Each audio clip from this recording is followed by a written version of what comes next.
Бала деген ошто каякта бийлечү эле. Биги бийлесең кыз болуп каласың дешчү.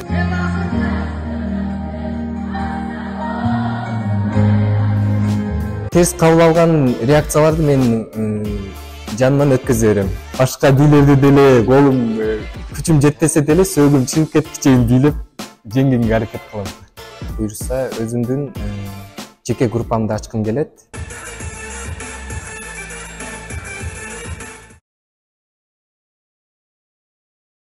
Салам достор, менин атым Сатыбалдиев Кудурет. Азыркы учурда Ош мамлекеттик университетинин медицина факультетинин 4-курстун студенти боломун. Жана ошо менен бирге эле Ош облустук Рыспай Абдыкадыров атындагы филармониясында адемий бий группасында солист болуп эмгектенем. Бийге канча жаштан баштап кызыгып баштадың? Менин апам айтып калчу, бул бала бакча кезинде эле, мисалы балдар болсо бир бийге чыгышат го. А мен болсо бир заматта 3 бийге чыгып бийлечү экенмин. Ошол замат эле бийге кызыгуум арттырылган экен. Ошону менен бирге эле мектеп учурларында кружокторго катышчумун. Жана кандай гана иш-чара болбосун, бий деген үн чыкса эле мен чыкчу экенмин. Ошону менен бирге эле мектеп мырзасы жана университетте да Ошму мырзасы деген конкурстарга катышып келдим. Эмнеге искусство тармагына тапшырбадың? Ата-энем бийди хобби катары эле көр деп айтышты мага. 11-ти бүткөндө өзүм деле бийге кызыгып тапшырайын дегенмин, бирок ата-энем каршы болуп, азыркы учурда медицина тармагында окуп жатамын. Бирок ошону менен катар эле бийди өнөр катары алып кетип жатам.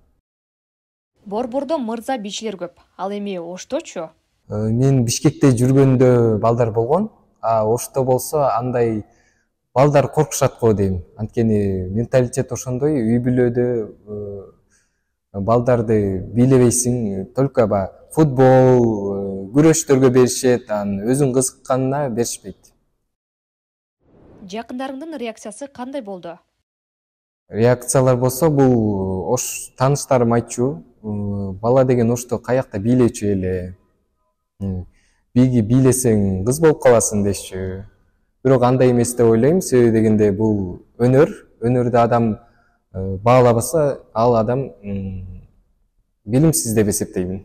Мисалы, мурда коркчумун, өзүмө ишенич жок эле да. Көп жерлерди көрдүм, элдерди көрдүм, жаңы адамдар менен тааныштым. Алардын өзүнө ишеничин көрүп, өзүнүн кесибин сүйүп баалашкандан кийин мен дагы өзүм ойлонуп, эмнеге кызыгарымды билдим.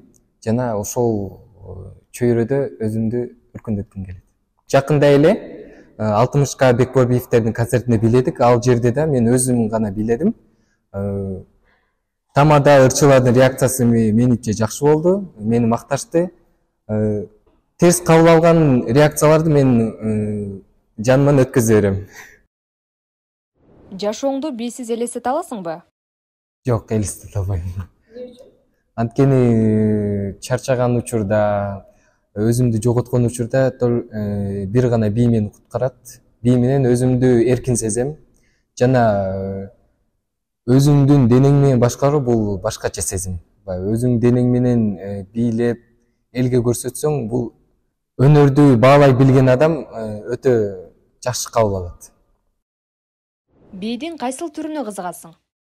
Мен өзүм жаштайыман эле Америка Кошмо Штаттарынын бийчилерине кызыкчумун. Жана уличные танцы деген, шаг вперед деген кинолорду аябай жакшы көрөм. Мен батл деген чөйрөнү жакшы көрөм. Бири-бири менен адамдар жарышып бийлешет. Ким мага ошондой вызов таштаса, сразу ответ бергенге даярмын. Эч качан коркпойм. Башка бийлерди деле колум, күчүм жетпесе деле сөөгүм чыгып кеткичейин бийлеп жеңгенге аракет кылам. Мен өзү негизинен парный бийлерди бийлейм. Өзүмдүн кызым бар, ал дагы медфакта окуйт. Экөөбүз дагы мындай оюбуз төп келишип калыптыр. Жана деле мисалы группада бир эле ошол кыз менен бийлей алам. Башка кыздар менен бийлесем, мындай химиябыз туура келбей калат. Мындай бийде деле өзүнүн мындай ырахаты болот да, мисалы кээ бирки жерлерде мен мындай бийдин движенияларын унутуп калсам, ал мени алып кетет. Башка жерлерде аны мен алып кетем дегендей. Алдыда кандай максаттарың бар? Мен мектеп учурундан эле кыялдануучумун. Бул эл аралык дүйнө жүзүнө таанымал поп ырчы болсом деп. Ырчы болуп, ошон менен бирге эле бийди алып кетсем. Өзүм ырчы жагына да кызыгам. Жакында ошо бийди жакшы алып барсам, ыр чөйрөсүнө да аралашсам деп максат коюп жатам. Буюрса, ушул адеми группада жакшы алектенип, жакшы эмгектенип иштеп, буюрса өзүмдүн жеке группамды ачкым келет. Жана да чет өлкөлөрдөн бий боюнча курстардан билим алгым келет.